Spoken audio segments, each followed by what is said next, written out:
여러분 안녕하세요. 이제 완전한 봄이 되었습니다. 모두 건강 조심하시고 평안하시길 바랍니다. 오늘은 요한계시록의 마지막 부분에 해당하는 21장을 보도록 하겠습니다.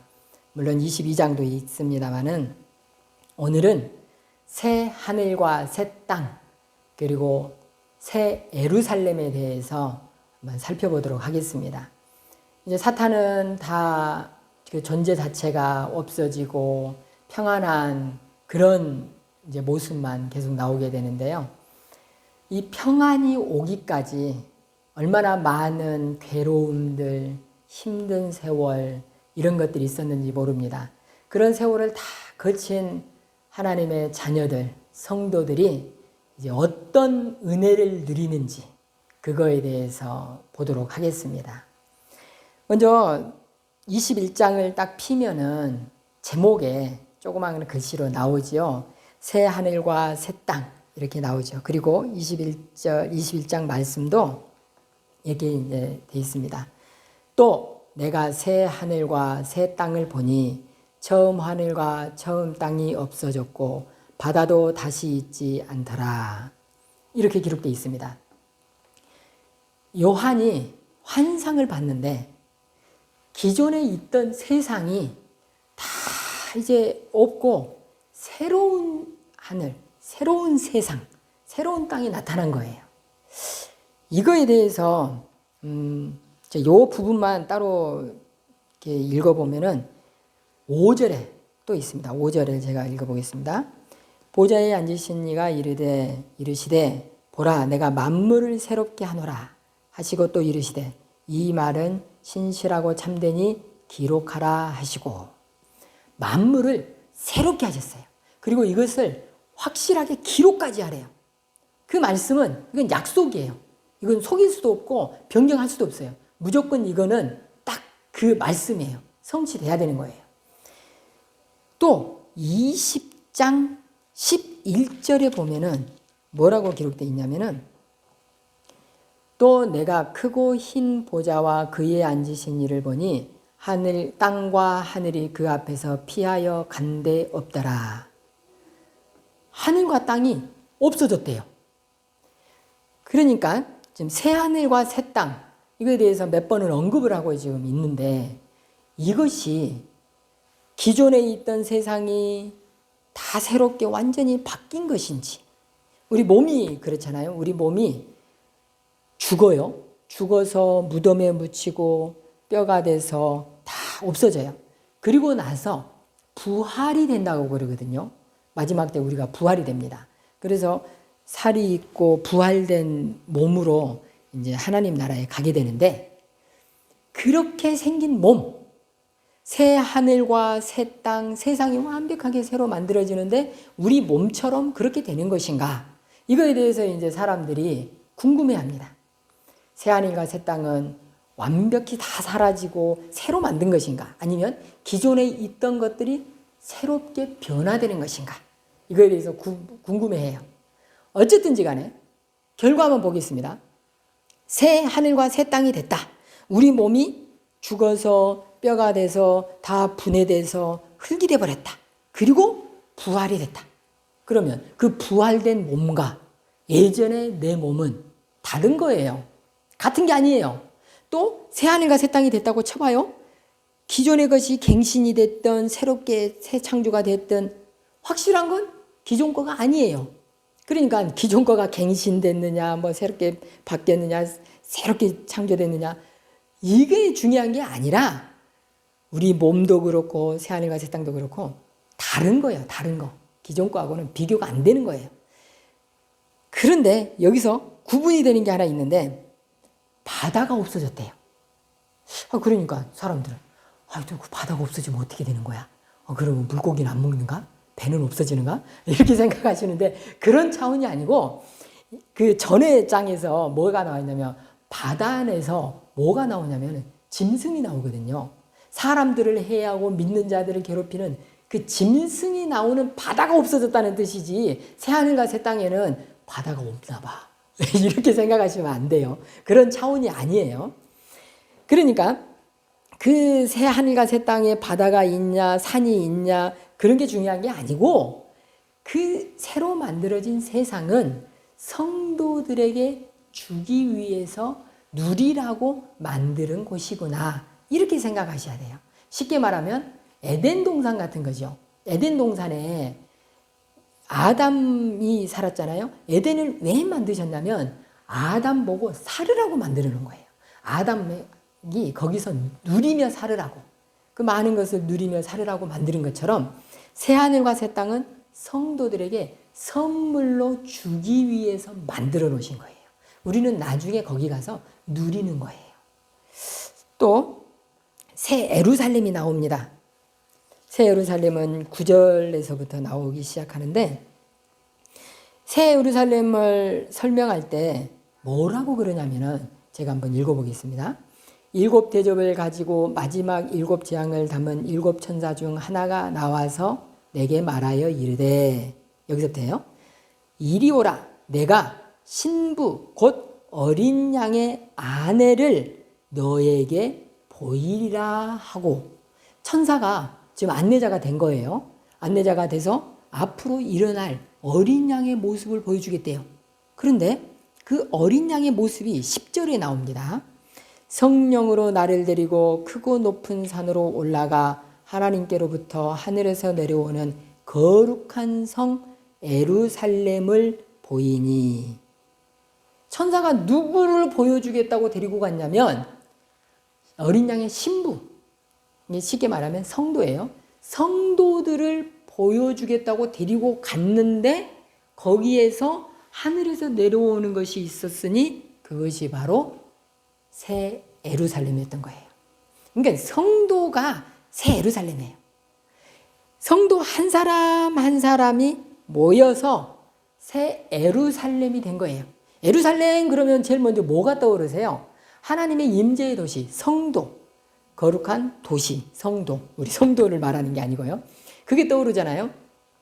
하나님의 임재가 이루어지는 그 성도 한 사람 한 사람이 다 모여서 새 예루살렘이 된 거예요. 그러니까 여기서 새 예루살렘은 성도를 말하는 거고 어린 양의 신부예요. 신부가 내려오는데 오늘 제 조카가 웨딩드레스 맞추러 간대요. 얼마나 예쁘겠어요? 신부가 나타났다. 그러면 그냥 신부가 그냥 후줄그리 하는 파자마 입고 막 무릎 툭 튀어나온 그런 거 입고 나오지 않잖아요. 예쁘게, 정말로 예쁘게 이렇게 입고 나오잖아요. 그거 생각하시면 돼요. 하나님의 어린 양의 신부가 나오는데, 예수님의 어린 양의 신부가 나오는데 얼마나 아름답게 나오겠어요. 그 아름다운 모습을 요한은 21장에 각종 보석으로 굉장히, 여기 뭐 어떻게 그냥 보석이 너무 많이 나와서요.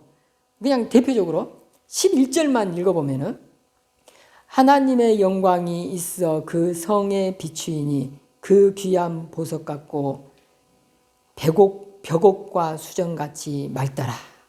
뭐 그 외에도 엄청나게 많은 보석들이 나옵니다. 이런 보석들의 이 아름다운 모습, 이걸 지금 어린 양의 모습, 어린 양의 신부의 모습, 우리의 모습이 그렇게 됐대요. 그런데요, 여기서 보석을 말을 하는데 한 가지 안 나오는 보석이 있어요. 다이아몬드가 안 나옵니다.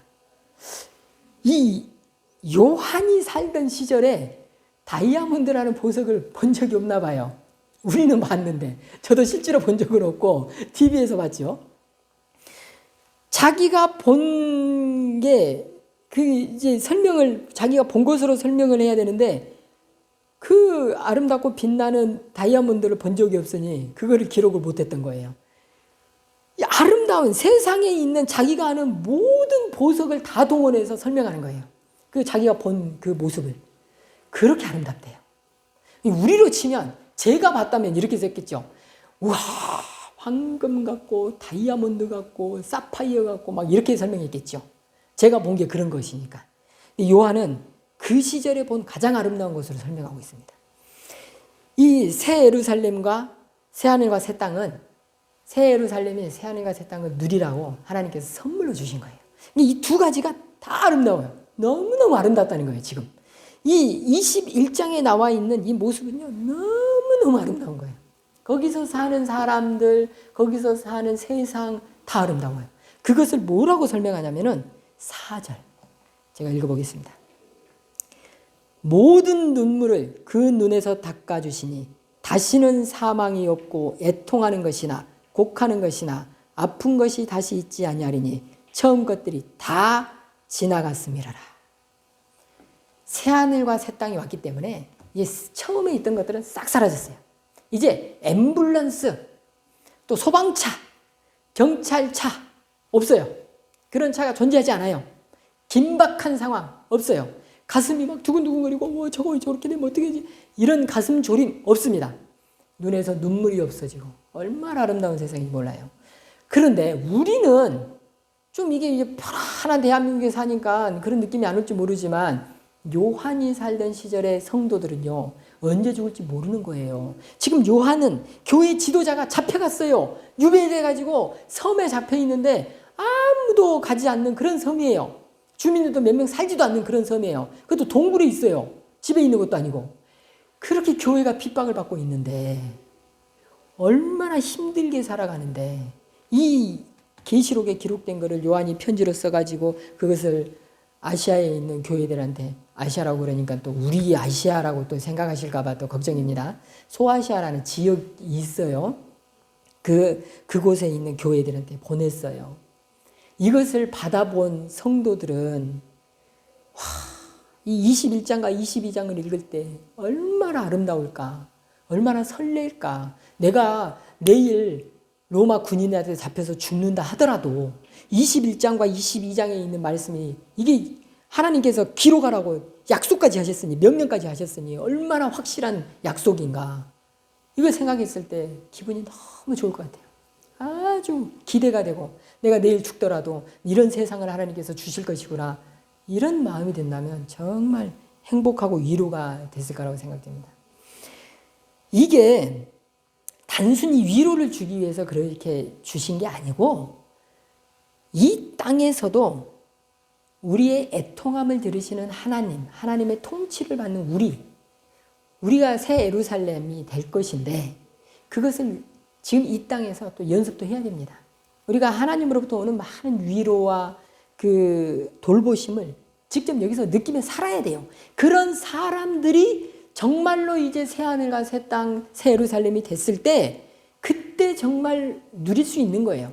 여기서는 한 번도 하나님의 그 위로와 애통에 대해서 이렇게 감싸주시는 것을 경험하지 못한 사람이 그때는 가서 누리겠다. 이런 거 없어요. 여기서 하나님의 통치를 경험하지 않았는데 어떻게 하나님 나라에 간단 말입니까? 하나님의 법의 통치를 받아보지 못한 사람이 어떻게 하나님 나라에 가요? 이거는 있을 수 없는 일이에요. 이곳에서 이 땅에서 우리가 사는 동안 그런 위로와 그런 칭찬, 하나님의 돌보심 이런 것들을 경험할 수 있어야 돼요.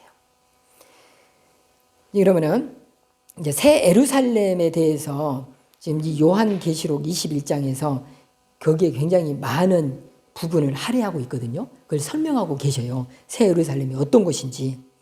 한번 이제 그 속으로 들어가 보겠습니다. 12절, 13절에 보면은 그 새 예루살렘에 보석들이 있어요. 아름답다는 거죠. 쉽게 말하면. 너무나 아름다운 거예요. 하나님 보시기에 그렇게 아름다운데 요한이 보니까 너무너무 아름다운 거예요. 그리고 12절에서 20절까지 보면은 새 예루살렘의 성곽이 나오네요. 성곽. 그리고 성곽뿐만 아니라 15절에도 보면은 제가 한번 읽어보겠습니다. 내게 말하는 자가 그 성과 그 문들과 성곽을 측량하려고 금 갈대자를 가졌더라. 성곽이 있다는 것은 무슨 말씀이냐면 아무나 못 들어온다는 거예요. 벽으로 딱 둘러쳐져 있다는 거예요. 하나님의 보호임과 동시에 아무 어중이 떠중이 다 이렇게 들어오는 곳이 아니라는 거예요. 하나님의 새 예루살렘, 쉽게 말하면 어린 양의 신부, 예수님의 신부가 될 사람들은 성도들밖에 안 되는 거예요. 그런데 그 성도들을 재는 자가 있어요. 우리로 치면 줄자, 30cm 자 있잖아요. 그런 자가 있는데 이 자가 뭘로 돼 있냐면 금으로 돼 있어요. 아무나 들고 있을 수 있는 자가 아니에요. 어린 양만 그 자를 들고 있는 거예요. 그 자로 재는 거예요. 이 사람은 구원받을 사람인가, 나의 자녀인가, 나의 어린 양의 신부인가, 이걸 재는 거예요. 그 재는데 그 기준에 안 맞은다. 그러면 그 못 들어오는 거예요. 굉장히 엄격합니다. 아무나 들어올 수 있는 곳이 아니에요. 이 예루살렘이라는 것은. 우리나라에도 금척이라는 게 있었습니다. 척은 그 재는 자라는 뜻이죠. 금으로 만들었다는 뜻이에요. 우리나라에 왕들이 그걸 갖고 있었는데 그 금척을 갖고 있다는 것은 통치의 개념인가 동시에 그 자로 재는 거예요. 기준이에요. 기준. 우리 조선시대를 예를 들었을 때 조선의 측량의 기준이에요. 그리고 왕만이 그것을 가지고 있는 거예요. 그런데 우리가 이제 그 금척에 대해서 잘 모르거든요. 그런데 이 성경에도 그 금척이 있는 거죠. 왕들은 그 자가 있었던 거예요. 그래서 어린 양은 그 자로 다 재는 거예요. 딱딱. 그 기준에 들어와야 돼요. 그런데 이 성은 어떤 특징이 있냐면 22절에 가보면은 22절에 보면은 제가 읽어보겠습니다. 성 안에 내가 성전을 보지 못하였으니 이는 주 하나님 곧 전능하신 이와 및 어린 양이 그 성전이심이라. 에루살렘에는요, 에루살렘이 에루살렘일 수밖에 없는 이유는 성전이 있기 때문이에요. 그런데 새 에루살렘에는 성전이 없어요. 왜 그러냐면 성도들 자체가 성전이에요. 그리고 그 자체가 성전이에요. 하나님의 임재가 이미 충만하게 임재하고 있는 거예요.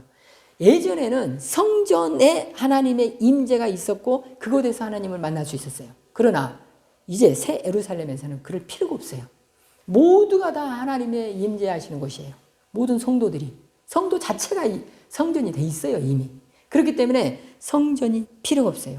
이 말씀은 뭐냐면 지금 이 땅에 살아가는 성도들에게 하나님의 임재가 있는 거라고요. 하나님의 만남이 내 속에서 이미 이루어져야 된다고요. 근데 이거를 부인하게 되면 어떻게 되냐면 하나님의 임재가 이미 나한테 왔는데 딴 사람한테 가고 하나님의 임재를 부탁해야 돼요. 하나님 앞에 죄 사함을 부탁을 해야 돼요. 하나님, 저 죄 졌는데 저를 용서해 주세요. 예수님의 이름으로 기도합니다. 이게 돼야 되잖아요. 근데 그게 안 되고 이게 안 되면 어떻게 되냐면 누구님, 저 잘못한 게 있는데 하나님 앞에 좀 기도 좀 해주세요. 하나님 앞에 좀 사함을 얻게 해주세요. 이렇게 되는 거예요. 이것을 많이 본 것 같지 않아요? 이러면 안 된다는 거예요. 우리는 이미 하나님의 임재를 경험하고 있어야 돼요. 이 속에서 하나님의 위로와 평안을 이미 갖고 있어야 돼요. 죄사함을 이미 갖고 있어야 돼요. 이런 사람들이 하나님 나라에 갈 수 있는 겁니다. 그리고 23절에 또 보겠습니다. 그 성은 해나 달의 비침이 쓸데없으니 이는 하나님의 영광이 비치고 어린 양이 그 등불이 되심이라. 하나님의 영광이 이미 충만하기 때문에 발광체가 이제 필요 없어요. 하나님 자체가 발광체이실 뿐만 아니라 그 안에 들어와 있으면 대낮처럼 환한 거예요. 우리가 영광 안에 들어가 있는 거예요. 근데 그 영광 안에 들어가 있을 뿐만 아니라 우리 몸이 영화가 돼 있는 거예요. 우리는 이 땅에 있는 동안 거룩해져가는 과정이 있잖아요. 그 성화라고 그랬잖아요. 날마다 거룩해진다고 그랬잖아요. 그런데 아직 영화가 되지 않은 상태예요. 영광스러운 몸체로 변화가 되지 않았어요, 우리는. 그런데 새하늘과 새 땅이 되고 새 예루살렘이 되면 우리는 아름다운 영광의 모습으로 바뀌어져 있는 거예요. 그걸 바로 영화라고 합니다. 이렇게 어린 양의 생명책에 기록되어 있는 우리는 다 이렇게 새 예루살렘이 돼 있고 새 예루살렘은 새하늘과 새 땅에서 그 모든 걸 누리며 살 수 있게 돼요. 우리는 엄청나게 멋진 세상에서 살게 돼 있습니다. 그러나 여러분들 이제 말씀을 끝맺는데 이미 우리는 그 새 예루살렘이 될 준비가 돼 있고 그 맛을 이 땅에서 이미 봐야 되는 것입니다. 그리고 하나님의 임재와 통치를 저 하늘나라에서 새하늘과 새 땅에서만 누릴 게 아니라 이 땅에서 이미 누리셔야 됩니다. 지금 한 번도 그런 걸 누려본 적이 없으신다 하시는 분들은 아직 하나님의 자녀가 아니신 거예요. 이게 오늘부터 하나님, 이미 하나님께서 이 땅에 오셨다는데, 예수님께서 이미 피 흘리셔서 저를 구원해 주셨다는데, 하나님 느끼며 누리며 살게 주시옵소서. 그리고 완벽한 저 나라에 가서 완벽한 그 아픔이 없는 그 세상을 저도 경험할 수 있게 주시옵소서. 이렇게 기도하셔야 됩니다. 그리고 아직 내 주변에 있는 사람들이 이 하나님의 위로를 못 얻고 있다, 이런 사람들이 있다면 꼭 하나님의 자녀가 될 수 있도록 우리가 인도해야 되겠습니다. 감사합니다.